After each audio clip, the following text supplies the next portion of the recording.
Time, another day, another month, the 1st of August 2023. Can't you believe it, how time really flies. I'm glad that you're joining us this morning. I trust that you slept easy and woken up well. It is a Tuesday and everything is indicating the day is going to be a good day. And everywhere we're being warned by the United Nations that now the world is gravitating from global warming to global boiling. Heat waves are killing people, and of course we can see the adverse effect of climate change that is drastically changing, the equilibrium as far as the ecosystem is concerned.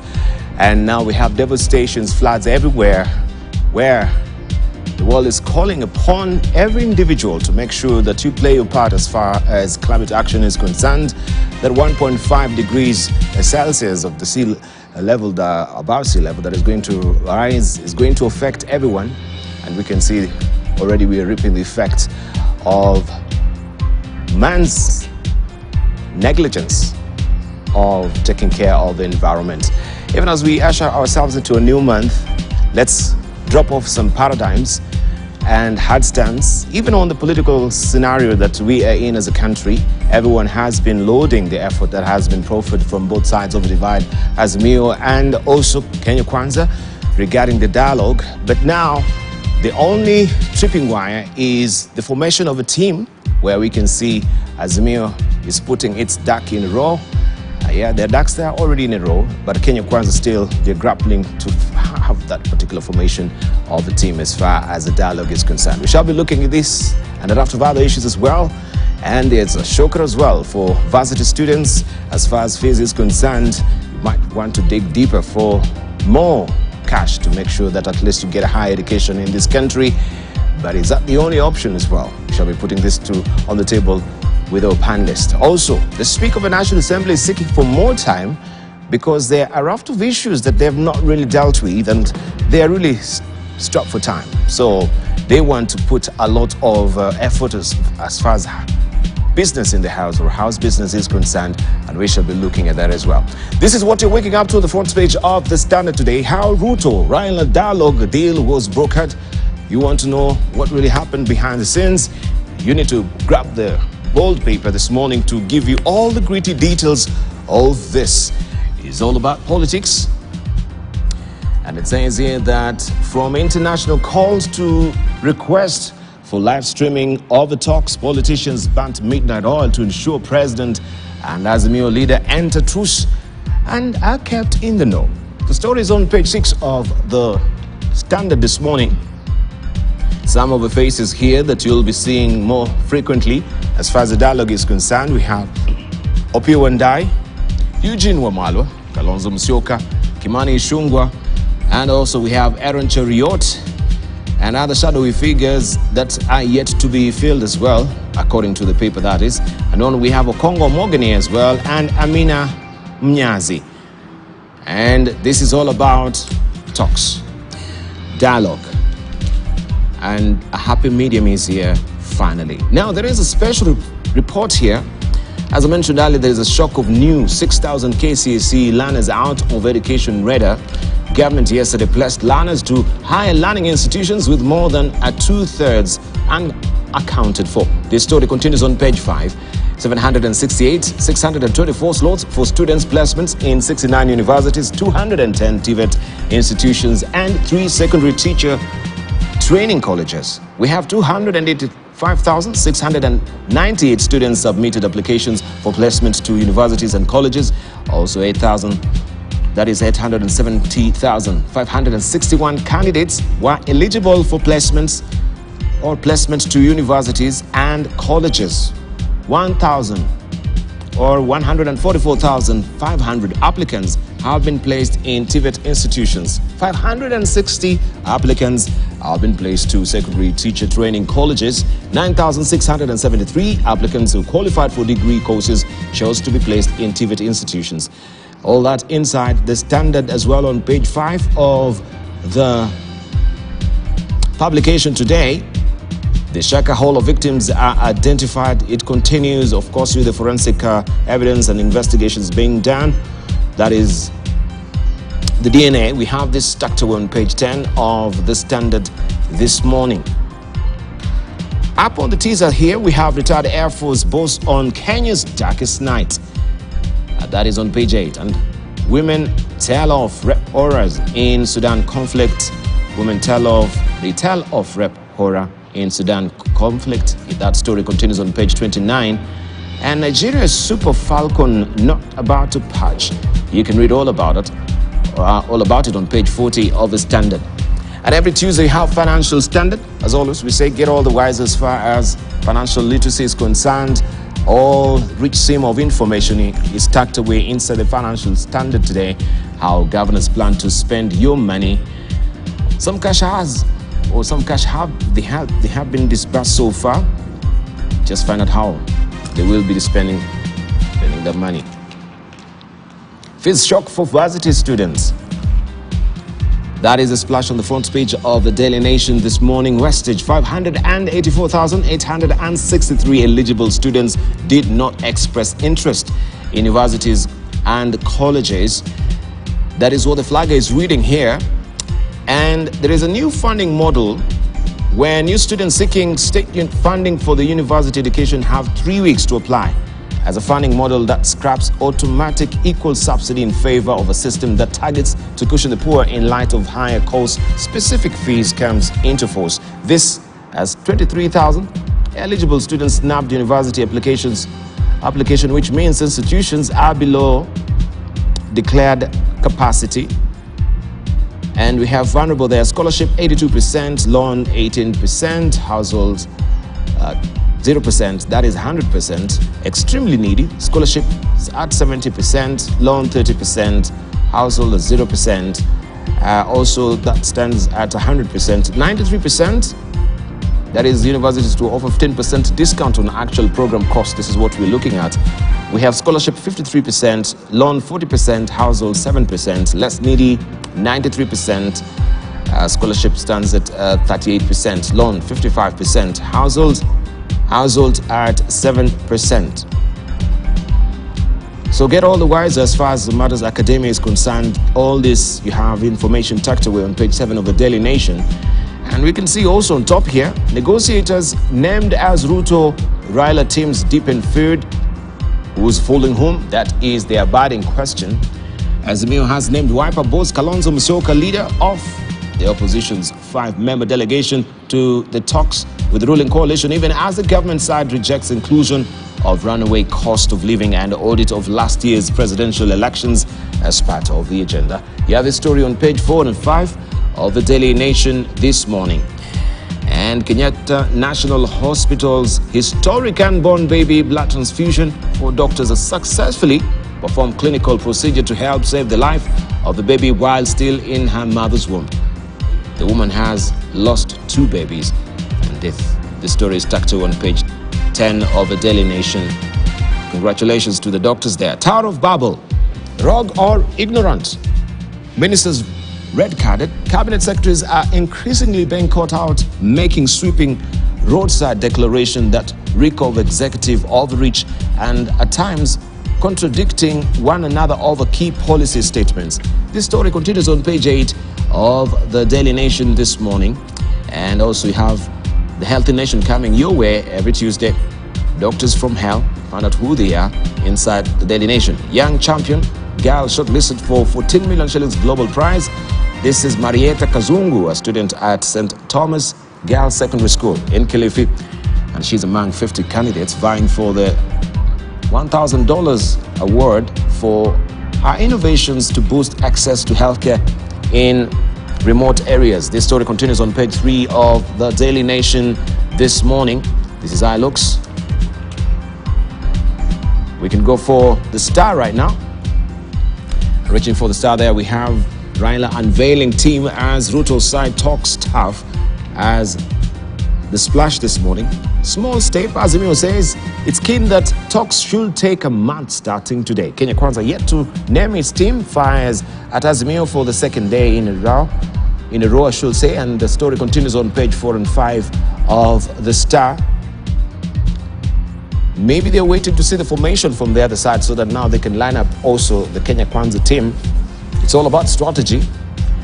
And you have the faces that will be on these negotiating tables: Opiyo Wandayi, Minority Leader; Eugene Wamalwa, Party Leader; DAP Kenya; Okongo Mogini, Nyamira Senator; also Amina Mnyazi, Malindi MP; and Wiper Bosch and Azimio Delegation Leader Kalonzo Musyoka will be heading it. Also, Kenyatta National Hospital, doctors successfully transfuse anemic fetus, give hope to anxious mother. All that also is elaborated on page 6 of the Star this morning. And freedom for murder convicts who has waited 25 years for sentencing. That is another story that you want to follow. Decline in imports, prices of onions increased by 100 shillings a kilogram due to shortage. And this story continues on page 2 of the Star this morning. People Daily, eyes on Ruto as Raila picks team is what we have as a splash this morning. Obasanjo to moderate talks, headwinds ahead as political rivals fire salvos over what issues will be on the table and if negotiations can be concluded in 30 days, as Raila has demanded. Question now is, who will represent Kenya Kwanza? That is the story on page 4. And we have a bite here from Raila Odinga saying, quote unquote, our position remains that no party to these negotiations can claim a right to determine for the other what to raise and what not to raise. That story all tucked away on page 4 of the People Daily this morning. Now inflation drops to 7.3% as cost of food, cooking gas eases. This is good news. And you can see illustration here, food items, spinach, 1 kg. Now that has dropped to 1.6%. Cabbages, of course, 8.1% going down. Onions, 1 kilogram. That one actually went up 11.4%. Tomatoes, they've gone down 10.1%. Wheat flour, that is white there, 2 kgs. That has gone down 10.1%. And non-food items as well. Electricity, there is 200 kilowatts, 4.4%. Electricity, 50 kilowatts, 5.3%. Monthly house rent and the rest. You can read all the details inside the People Daily this morning. All right, let's scope out and see what we have on top here, where over 500,000 forego higher education slots. That is a splash that is on the front page of, not really the splash, but what we have on the teaser on top here. And of course, the institutions have been broken down for you. Public universities, private universities, university TVET. We have also MOE TVET, Ministry of Education TVET, Ministry of Education TVETs as well are all broken down, and diploma secondary as well. You can read all the details on page 2 of the People Daily this morning. And that heroic move and fit by the doctors also on the fetus that was anemic and has been saved by the doctors there, the pediatricians. You have the story on page 3 of the People Daily. KNH doctors conduct milestone operation on unborn baby. And that is the story that you want to follow inside the People Daily this morning. Let's buckle down to some business now, where we have CBK cutting off brokers on new mobile bond trading platform. CBK cuts off brokers on new mobile bond trading platform. Product ends era of physical visit to CBK offices. Government eyes billions from retail diaspora investors. This has been in the offing, and is a good gesture that is coming from CBK right now. You don't have to go to the offices for you now to register to start trading for bonds. A new central bank bond trading platform that went live on Monday has granted retail investors in Kenya and abroad unprecedented access to attractive returns via the mobile phone, opening up a sector that has hitherto been the preserve of a small club of sophisticated and deep-pocketed investors.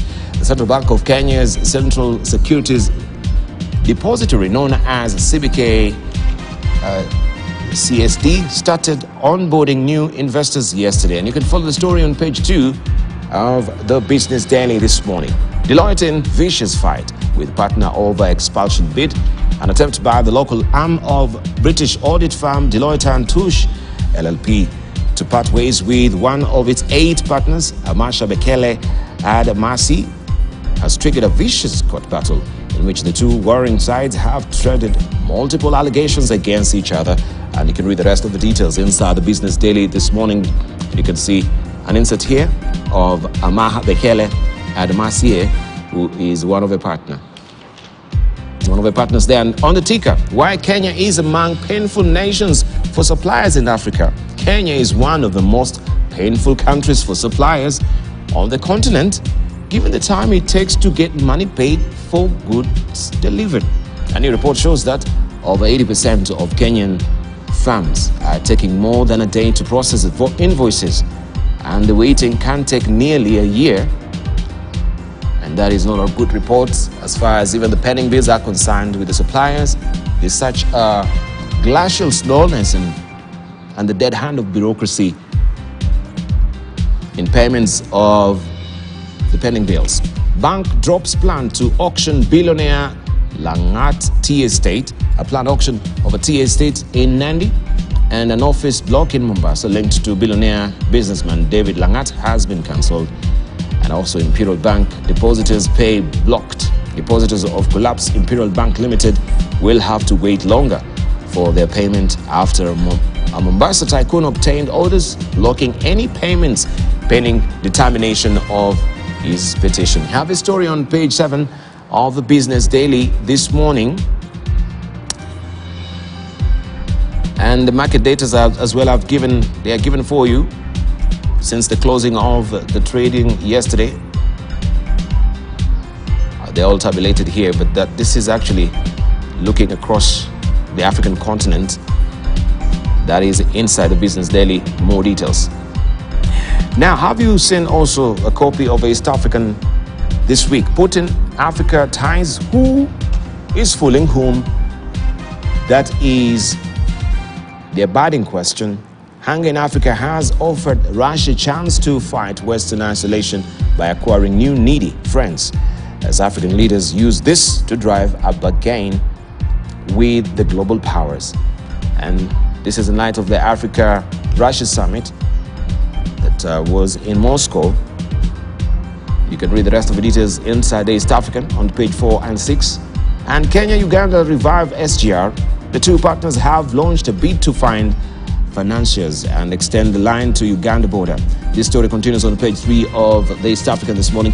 Intra-EAC trade drops by $1.8 billion, flouting of EAC Common Market Protocol, that is NTP's preferential tax treatment and exemptions to blame. You have the story on page 28 of the East African this morning.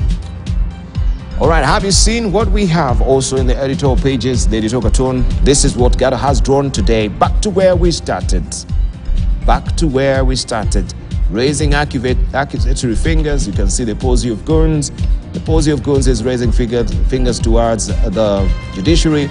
Judiciary is pointing towards the police.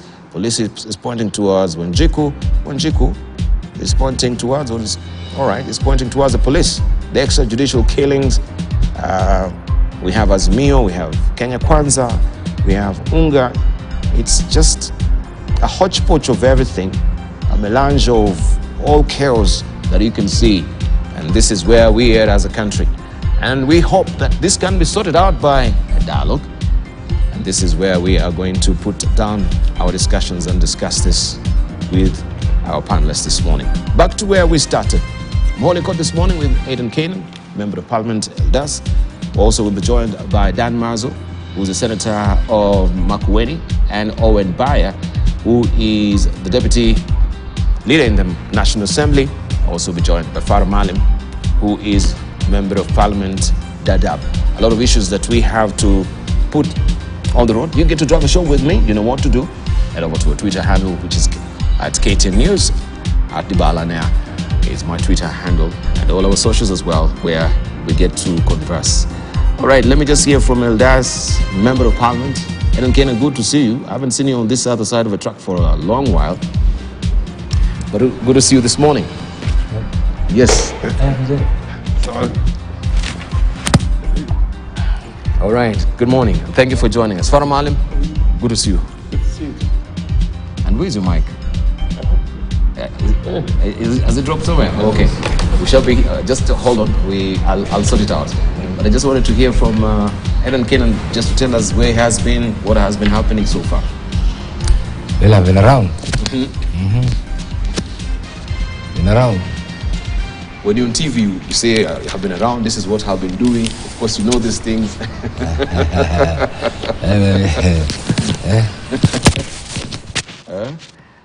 All right, we have an editorial cartoon there inside the Standard. The Standard, eh?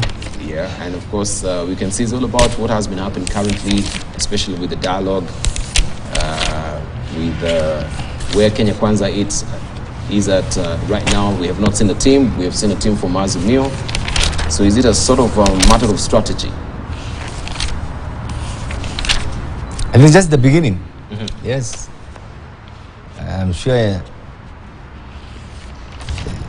the ends will be ready in due course. And all will be well.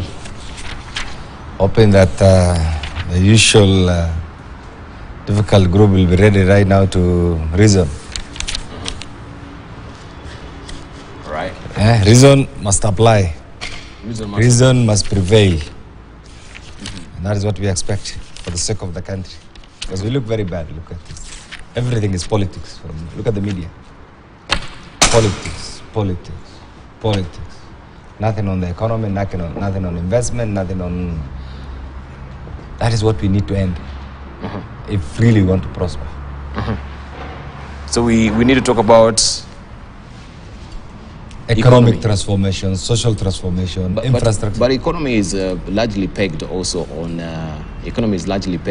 also politics. Yes, that's why we need to end this little poisonous, petty, parochial politics so that we can transform this country once and for all. We are debating the same thing that we were debating before you were born. In the same way, by the same players, with the same demands, the same outcome. That is why we are not moving far. That's why we are not moving very well with our economic transformation. It has appeared a theoretical pipe dream. Is that where we want to be? All right. Okay, let's hear from Farah Malim. Good morning. Good morning to you. How are you? I'm very well, thank you. We have that editorial cartoon. I wanted you just to comment on it. If you look at... back to where we started. Back to where we started. That's why. And you can see, yeah. Where is the cartoon? There's which paper? killers. It's inside the Standard. The Standard. Okay. And what is the context? That's a good one. You know, that's why you have to look at the cartoon and then it gives us the editorial. It says back to where we started. We didn't start there. Back to where we started, of course, we have Kenya Kwanza hustler, extrajudicial killings, Azimio, and this is where everybody has been. From posse of goons to the judicial to the police. Can you say it? And which page is that? Maybe right. as Page? this is page 16. Yeah, page 16. 16, yeah. Okay. Interesting. Yeah. There you are. Azimio, Kenya Kwanza, extrajudicial killings, hustler, okay, Unga. Yeah. Are we back? We were there. We didn't start there, but we were there. We were there. And, it's been there. It's been. We had an election year last year. Ordinarily, an election year is going to have all sorts of issues. Very many issues. Good number of them emotive because this is a contestation of relevance. And the idea is that you appeal, you try and you sell your products. And the products is stories. Politicians sell stories, by the way. But you see, we went into elections. The elections were determined one way or the other. The losers and the winners. We lost. I lost myself. I was in Azimio. So it's only fair to allow these people to run the place, and then let's see how they run it. Now, if they don't run it good enough, and you tell Kenyans, look, choices have consequences. You're suffering the consequence of making bad choices, and then we we work towards that. And lo and behold, if it turns out that actually this was a very bad choice, then we will be the next government. If they turn out to be very good and better than expectations, then there's still stories, you know what I mean? Yeah. So what I'm basically saying is that there are times for everything. There's time for elections and campaigns. And there are times to allow people to govern. You can't have campaigns from day one to, you come out of one campaign and you start the other campaign. Yes. Or you use extra democracy methods of trying to bring about a change. You can't lose and then govern. No, you can't. Once you've lost, you've lost. You've lost. You allow these people to govern. So I think we have a problem. We have turned politics for the longest right now into some kind of an entrepreneur business. You see what I mean? Yeah. So you don't miss. If you miss this one, then we can always create another process, and that process it creates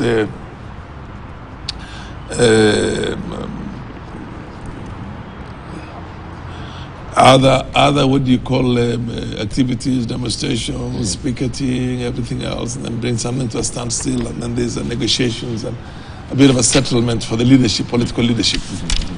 No, we can't. The democracy does not operate in that fashion. You see what I mean? It doesn't operate in that fashion, and we're not trying to reinvent the wheel. We just have to practice this thing the way it's practiced. Indeed. Yeah. Okay. All right. Just want us to put on the road also the story on the dialogue where we have the Azimio has already have its formation, and that they'll have also some of the faces we've seen here. We have Opio and I also we do have with us as well on that particular table, Okongo Mogini, amongst others. That is coming up. Do we have extrajudicial? Is to have the new bipartisan talks begin to come major stride, with Azimio la Umoja One Kenya putting out their 5-member team, 3 from parliament and 2 outside elected leadership. Wiper leader Kalonzo Musyoka and the DAP Kenya party leader Eugene Wamalwa will form the team outside parliament, while the parliamentary team will include the minority leader in the National Assembly Opio Wandayi, Malindi MP Amina Mnyazi, and Nyamira Senator Okongo Mogini. Azimio says the talks should begin as soon as Tuesday, August 1st, and wind up within the month. Azimio also wants the issue of the high cost of living to be included in the talks alongside the audit of the 2022 elections, bipartisan reconstitution of the IBC, inclusivity in the national affairs, and respect for political parties in line with the constitution. Negotiations must include the issue of inclusivity.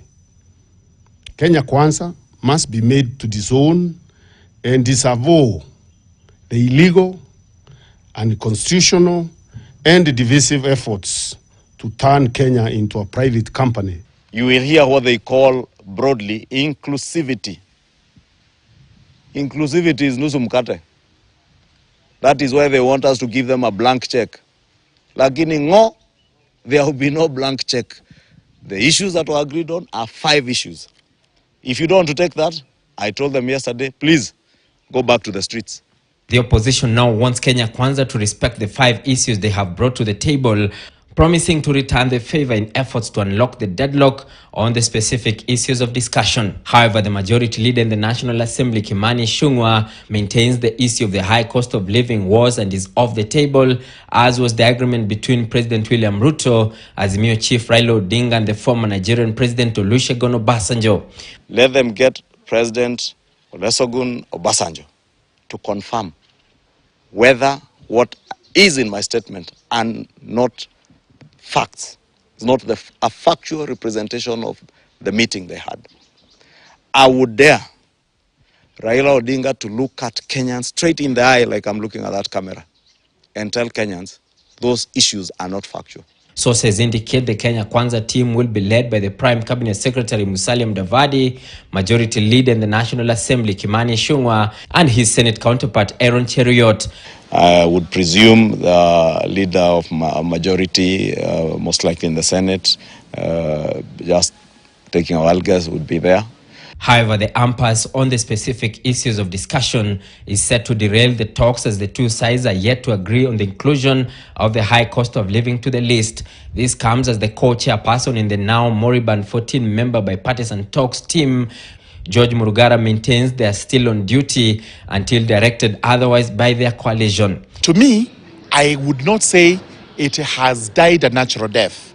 I believe there has been a progression from what we had to slightly a higher level of talks, now nearer to the nerve center of the government, which is the presidency. Emmanuel Tor, KTN News, Nairobi. Such a progression. And also, you need to grab the dailies as well for you to get the details on what is happening with universities' placements so far. We have an eye-popping figure of around 25,000 students who've opted not to go for the universities. And also, there will be a shock as far as also the funding is concerned. And how new students seeking the state funding for the university education have 3 weeks also to apply as a funding model that scraps automatic equal subsidy in favor of a system that targets to cushion the poor in light of higher costs of specific fees comes into force. Also, we have that story. Let's just put it into perspective so that you get all the gritty details as far as that is concerned. In the 2022 Kenya Certificate of Secondary Education Examination results, 173,244 qualified to pursue degree courses, having attained a mean grade of C+ and above, while 697,317 scored a mean grade of between C and E, hence qualified for diploma, craft certificate and artisan certificate courses. However, only 285,167 have been placed to pursue degree and TVET courses. Out of these, 140,000 were placed to pursue degree courses, while 145,000 will pursue TVET courses. Those placed in TVET programs include 9,673 who qualified for degree but chose to apply for TVET. And this trend has left the government searching for answers. We are concerned because from those who applied for university admission, we are able to take note that 23,138 have not applied at all, which is 13.35%. Equally, those who qualify for diploma courses in our various technical institutions and middle-level colleges, the tune of 136,592, which is 63.94%, have not applied for any diploma course. Statistics by COOPS reveal that out of available capacities of 768,624 in both universities and TVET institutions, only 285,000 have been filled. In terms of the wasted population, we are seeing more of the male. So those are the ones that we really need to look for. 144,500 applicants have been placed in TVET institutions, while 560 applicants have been placed to secondary teacher training colleges. Though we have these low numbers, we also established that we have undeclared capacities, especially in public universities, in some programs. We had students come over and say, we have seen this program in the website of this public university, but it is not on the portal. So it means that some public universities have reserved some programs that are not accessible to the general public. At the same time, the government has launched the application portal for the new funding model for higher education. The higher education financing model will see over 45,000 university students and 42,000 TVET students categorized as vulnerable and extremely needy, fully funded with the government scholarships and loans.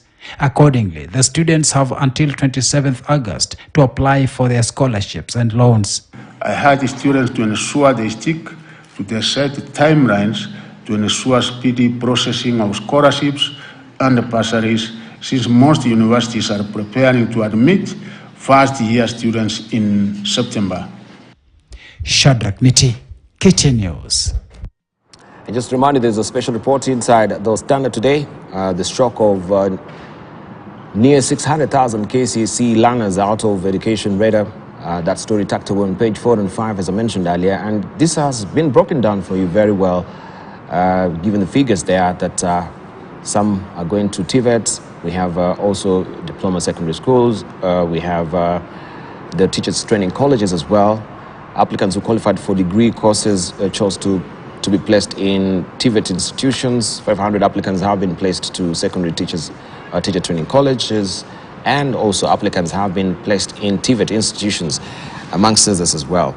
But just as we have our panelists here, I would love to hear from Farah and member of Alders. This is Eden Kane. And as far as academia and higher education is concerned, because I think it's getting to be very expensive right now, given the new fee model from the university.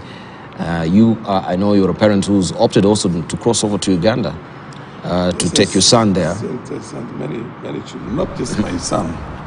I took more than 100 young men and women to go and study professional courses in Uganda, because it's much easier, both in terms of the cost, as well as the manner in which they do their A levels there, equivalent of their A levels there, and then proceed on. Here we have a system that essentially is very colonial mind driven.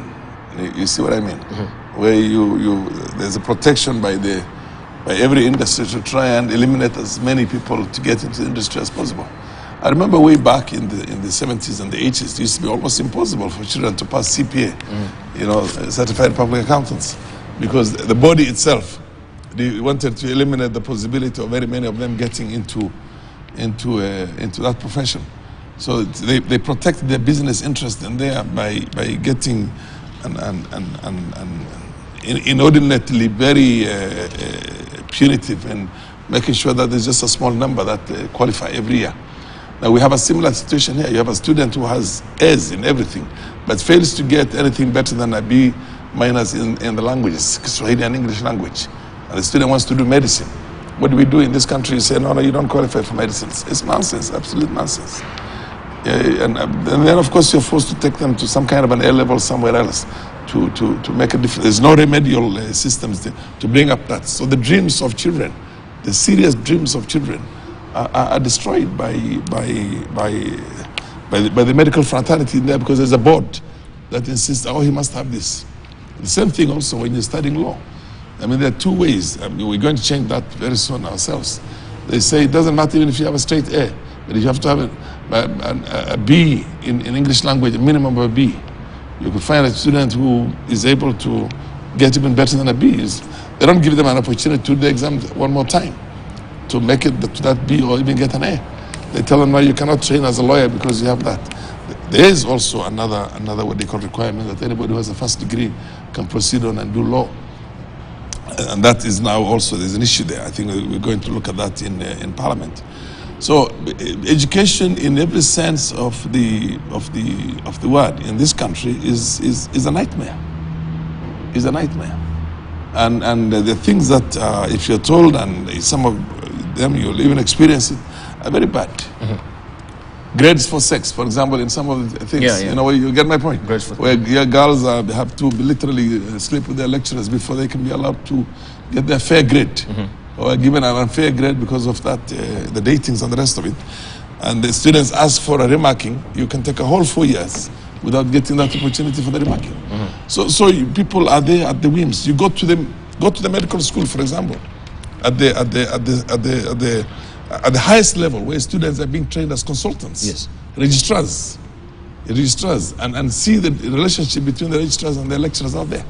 There are some lecturers who just have an open disgust and fury towards certain communities. Increasingly, it's becoming this place is dominated by this place, another tribe. A lot of nonsense goes on in this academia in here. And you can't complain somewhere for them to do a very exhaustive investigations and deal with that. They protect themselves again. Within that, whether it is scholarly and literary, what do you call circles. So there are things that are going on in our institutions of higher learning that need a serious thing. Look at also the universities have went there on an ambitious expansion, extremely ambitious expansion, which did not have a lot of merits. Right now, they are paying those loans, are unable to service the loans. You see what I mean? Then what happens? Students are getting, fees is becoming higher than anywhere else. I mean, how much is the fees right now for you to study? Indeed. You have 800,000. Where does a poor student get from 800,000 for 2 semesters to study medicine? All right. It's becoming increasingly a stratified society in here. Stratified society. And then deliberate failings of certain students because you have issues with a lot of things. There are too many issues that are happening in our institutions of higher learning where there's no remedy. Thank you. There is no remedial,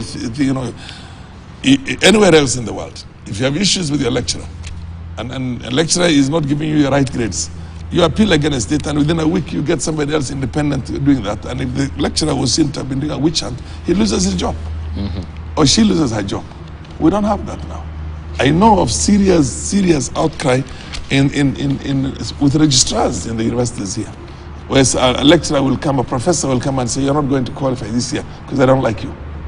You see what I mean? All right. Let's hear from Eden, because I know also he's a consummate academician. He's been lecturing outside the country as well. If you compare, you see the standard of education here and also the fees, the eye-popping figures that now we're going to be paying.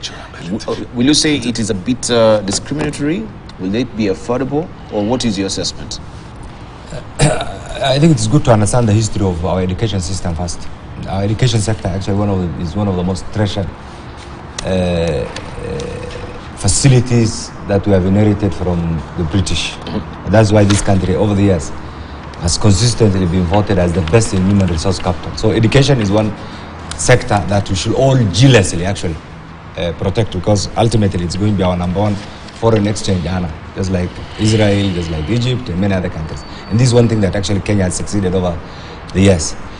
What is ailing is, over the years, we have assumed, we have taken the key role of education as the banking concept, where the whole thing was tailor-made for the consumption of the public sector. In other developed countries, education is private sector driven. And that's why the curriculum in most of these developed countries is reviewed every year to align it with the emerging job markets and even technological and other innovative ventures. In our Kenya context, over the last 3 decades, there has been clamor to have some sort of a degree, even in the villages, everywhere, at the expense of both the development and the sustainability of the tertiary institutions, the technical institutions. That's why today if you go to the villages, you'll hardly get a plumber, you'll hardly get a mechanical, you'll hardly get an electrician. These courses have been phased out simply because everybody wants to have a degree without really taking into account the availability of and the sustainability of the job market. I think this aspect is what has contributed to this backlog that they are seeing right now. Because there are so many students who already want to have a degree. Yet, and then in the process, this has led to what Zafar has just alluded to, unnecessary expansion of campuses in the name of satellite universities. Of course, politically driven.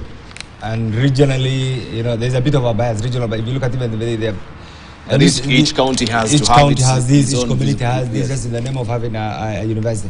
This is why right now there's a lot of pressure. I think one thing that the key players in the education sector should do is, because education is everything, quality should be the emphasis. Quality of our education actually should be the emphasis. Of course, the whole sector has not been regulated. The issues Honorable Farah has alluded to actually is correct. They exist. How do we get rid of it? Is to have an accountable, professionally driven education sector, both from the lowest level to the highest level. And this requires total change. Total change both from the policy oversight, that's the Ministry of Education, and the implementers, in particular at the university or the campus level. It's going to be a very difficult job. Because if you look at even the budgetary allocations, I think 30-40% of is it 28 to what percent? Goes to education. Education. The Close highest. to 30%, the highest actually, goes to education. So that must plow back certain key benefits to the taxpayers. Not in terms of even public service, but in terms of technological development, in terms of innovative ideas, in terms of business development, because if really we want to develop as a country, and this is what has happened. Look at what has happened actually in the newly industrialized countries. Education has been the backbone. Is that what we are doing right now? Is that what we are investing? Because today you realize that there are so many graduates who are unemployed simply because either they did the wrong job, the wrong course, or they did not get professionally advised, and they ended up doing what they did not want to do. These are things that actually we need to advise. And two, we should completely do away with politics in education. Education should be professionally driven, because that's the only way actually we can have our students get what they are best suited actually to do. Otherwise, by just having that clamor to have a degree takes away also that critical contribution by even the student, because students are gifted in a particular field. If you don't get that and you end up just going for an alternative. Wasn't that really the discretion of, by then, the Joint Admission Board, that we had a lot of people doing courses that were not really relevant to them, because this is what you've been given. You want to join more university, Kenyatta University, this is what the Joint Admission Board has done. How diametrically different is it with also the KU-CCP, the placement board that we have currently, that is the KU-CCPS? True, but that's why the private sectors, actually the private universities actually have somehow attempted to solve that particular problem, because you can get alternative. Those who can afford can get alternative that fits into what they think they are qualified to do. But I think generally speaking, this issue of this both emerging and the really crisis in education must be addressed professionally once and for all, so that we have an education sector that is predictable, an education sector that is tailor-made for the final take-off actually of our republic. And that is what actually everybody right now should endeavor to achieve. It's a very difficult exercise, but I think that should be our target, and it's achievable. Fantastic. Okay, so I hoped that you'll have also told us about, maybe went back and tell us, and if that will cross over to the Senate, that will be a subject of discussion, because we have legislators who have passed, I don't know if it's a bill or there's a legislation towards the open university. Yes. That now will come to online. How will this diametrically, and what really informed this open university, how will it also help to salvage maybe the cost of higher education?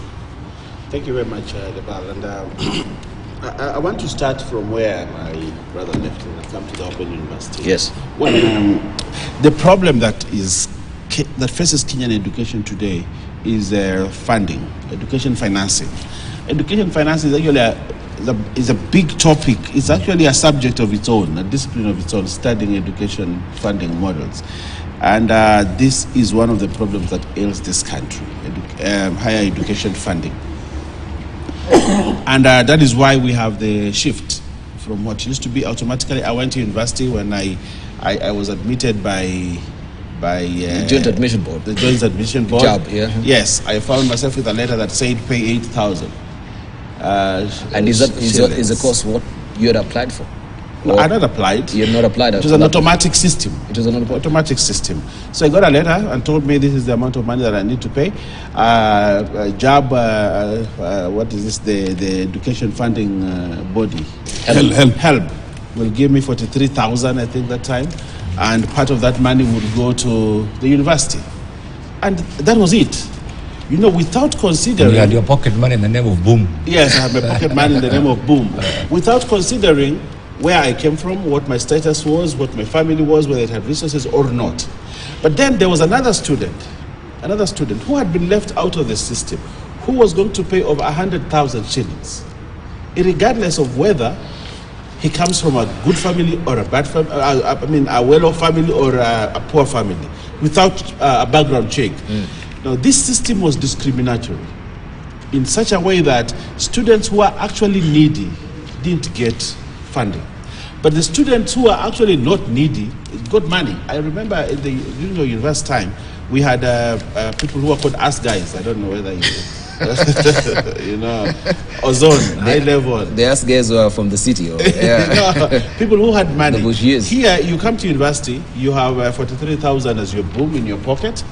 Then you have your fees paid by government just because you got a B or a B plus, just because of that grade. And then your parents were here supporting you.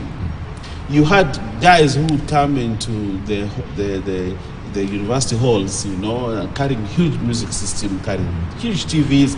And there is this other guy here who comes from a very poor background. He has passed and has tasked for education, but government was not going to support him. And that is the problem that we have. Today, as I manage my constituency, are very poor people who come in and say, you see, I got a C+ and I was admitted to university, but I am a private student. Private student meaning, therefore, that there's government stream and there is the self-sponsored student. The person who is in the government stream is a person who is well off, but he was given that money just because he scored a B. We are in the same class with this guy. I scored a C+. We are in the same class pursuing a Bachelor of Education, but he pays 16,000. I think the highest now is around 16,000 per year, 16 or 32,000 per year. But this guy from a very poor background, he says, I have to pay 200,000. So Mheshimiwa, give me bursary. And yes, there's a guy there who doesn't even need the government, but gets government, full government funding. Now, this is the dichotomy that we need to look at. And this is what this government is trying to address. That we need to look at household. What is the household income? Even if you got an A, you've been admitted to do a medical course. I got a C+, I've been admitted to do a certain course. Don't just look at the grade and look at the grade as qualifying for funding. Because I got a B+, then I'm in government. I got a C+, I am a self-sponsored student. But then we end up in the same class. This is not equity. This is not equity. What government is trying to do, the guy who is standing there tall and can reach the fruit. Now I want to give you a stool because you're shorter, so that you can stand on the stool and still get the same fruit as the tall person gets. That is what equity is about. And I think this system will bring equity. Education is supposed to be an equalizer. And this is the only way we can bring equalization. I mean, an equity program in this country through this funding model. So I want to laud Waziri Machogu and the guys at the ministry for taking this bold step. It will not be taken easily by many people, but I think it is the solution to ensuring that those that are come from households that are lesser endowed have an opportunity to pursue education, and that this education, when we say it, and I heard the president say when he came into my constituency that education is an equalizer. This is the only way we can get that equity through this funding model. Secondly, before I go to your point, I saw, and you need to not take note of this story on page 2. Yes. Page 3 of the young that is Nation.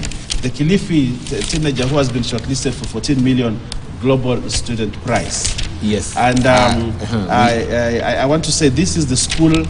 This girl comes from the school that the president came to open in Kilifi, the one that I built.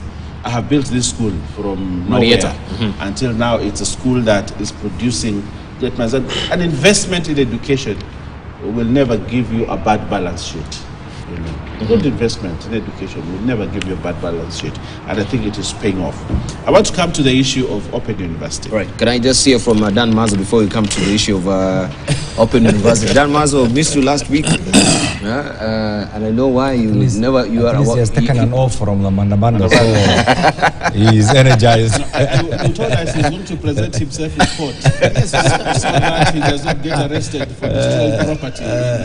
No, Mazo is no. Mazo is a very peaceful. Where Mulolongo, you know the way they destroyed. I was told that Mazo wanted some. He was behind the scene, some restraining orders, anticipatory bail. Which I got. You don't go destroy property in Mandamano, then you run to court. While those that were there have been arrested and put to court. That's very unfair. That's why he's here today. You have not seen him over the last 1 week. Advance. So finally go to your anticipatory bail. Yes. Good morning, good to see you. Yes, good morning. Yes, so I said, Dan Manzo is a coward. He's a coward. That's what I said here. I don't think so. He's a coward.